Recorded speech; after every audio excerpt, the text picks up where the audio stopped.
प्रधानमंत्री नरेंद्र मोदी ने एक दिन पहले ही राज्य के मुख्यमंत्री यानी मनोहर लाल खट्टर की खूब तारीफ की, जिसे राजनीतिक हलकों में उनकी मजबूती के तौर पर देखा गया। लेकिन हुआ इससे एकदम उल्टा। 24 घंटे भी पूरे नहीं हुए और पूरी सरकार ने इस्तीफा दे दिया। हरियाणा में राजनीतिक हालात जिस तेजी से बदल रहे हैं उसकी भनक किसी को नहीं थी। चंडीगढ़ से जानकारी सामने आ रही थी कि चेहरा वही होगा और सरकार नई होगी, लेकिन ये बात इसलिए सड़क चढ़ नहीं पाई क्योंकि दिल्ली से 2 पर्यवेक्षक सुबह चंडीगढ़ के लिए रवाना हो चुके थे। आखिर में पूरी सरकार को बदलने की अटकलें सही साबित हुई और दोपहर के 2 बजते बजते राज्य के नए मुख्यमंत्री के तौर पर नायाब सैनी का नाम सामने आ गया। अब सवाल उठता है कि हरियाणा में बीजेपी ने इतना बड़ा दांव क्यों खेला।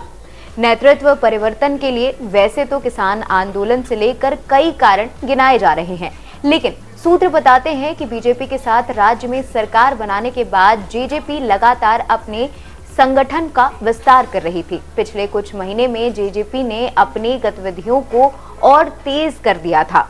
इससे बीजेपी असहज थी, लेकिन इसके बाद भी सरकार को 4 साल 137 दिन पूरे हो चुके थे। ये माना जा रहा था कि सरकार पूरे 5 साल चलेगी, लेकिन ऐसा नहीं हो पाया। पीएम मोदी के दौरे के अगले दिन जेजेपी ने जहां नाता तोड़ दिया, तो दूसरी तरफ राज्य में नई सरकार की ताजपोशी हो गई।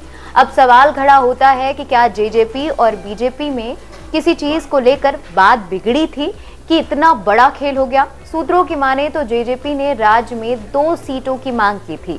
इसमें भिवानी और हिसार की लोकसभा सीटें शामिल हैं। बीजेपी ने शुरुआत में जेजेपी को इन सीटों के स्थान कुरुक्षेत्र और सिरसा दिया था, लेकिन खुद हिसार से सांसद रह चुके दुष्यंत चौटाला अड़े हुए थे। यही नहीं, दोनों दलों के बीच मनमुटाव शुरू हो गया था। सूत्र बताते हैं कि बीजेपी केंद्रीय नेतृत्व का एक धड़ा जेजेपी को 1 सीट देने पर सहमत था। इसके पीछे की वजह थी कि जेजेपी को सीट नहीं देने पर एनडीए के अंदर गलत संदेश जाएगा, लेकिन मुख्यमंत्री मनोहर लाल खट्टर इसके खिलाफ थे।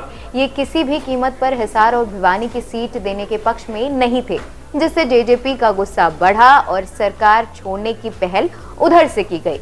इस मौके का फायदा उठाने के लिए बीजेपी ने देरी नहीं की और सूत्र बताते हैं कि हिसार की सीट जेजेपी के खाते में जाने की संभावना को भांपने के बाद भूपेंद्र सिंह ने बीजेपी छोड़ी थी, लेकिन ऐसा नहीं हुआ। दोनों दलों के बीच सीट शेयरिंग को लेकर चली खींचतान में एक स्थिति ऐसी आ गई थी जब ये तय हो गया था कि 1 सीट जेजेपी को दी जाएगी, लेकिन आखिर में मुख्यमंत्री मनोहर लाल खट्टर की चली, इसलिए उन्हें अपना मुख्यमंत्री पद छोड़ना पड़ा, लेकिन वो गठबंधन के लिए राजी नहीं हुए। सूत्र बताते हैं पीएम मोदी की शाबाशी के बाद खुद मनोहर लाल खट्टर ने इस फेरबदल की स्वीकृति ली और एक झटके में हरियाणा के सियासी परिदृश्य को यूं बदल दिया। चर्चा है कि पीएम मोदी के सालों करीबी रहे मनोहर लाल खट्टर अब केंद्र की राजनीति में दिख सकते हैं। चर्चा ये भी है कि वो करनाल से लोकसभा चुनाव लड़ेंगे और फिर संगठन की बड़ी जिम्मेदारी संभाल सकते हैं। करनाल से अभी मनोहर लाल खट्टर के करीबी संजय भाटिया सांसद हैं। मनोहर लाल खट्टर 9 साल तक हरियाणा के सीएम रह चुके हैं। बचे हुए कार्यकाल के लिए वो अपने विश्वसनीय नायाब सैनी को कमान सौंप चुके हैं। आपको ये खबर कैसी लगी हमें कमेंट सेक्शन में जरूर बताएं और भी ऐसी खबरों के लिए जुड़े रहें एनवीटी ऑनलाइन के साथ।